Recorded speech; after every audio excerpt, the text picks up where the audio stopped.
Quella bottega di casalinghi e oggettistica in via Bucalerie che da decenni ha servito la città non esiste più. La sua attività è cessata alla vigilia di Natale con questo semplice cartello. La famiglia, padre, madre e figlio, ha deciso di salutare così i suoi affezionati clienti.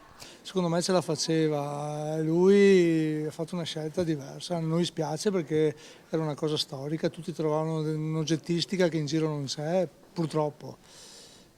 Spiace. Lascerà il posto, forse, ad un'agenzia immobiliare. A pochi passi anche Frangipane ha chiuso i battenti. Che mia figlia appunto ha preso casa qui un anno fa e ci siamo serviti di questo negozio. Tra i commercianti c'è chi è deciso a tenere duro nonostante le ultime 2 chiusure proprio sotto il salone. La gente vuole comunque il suo negozio di fiducia, la qualità, ha determinate caratteristiche e quindi che magari non può trovare in centro commerciale, quindi siamo fiduciosi e staremo a vedere come si evolverà. Siete pronti a difendervi? Sì, certo.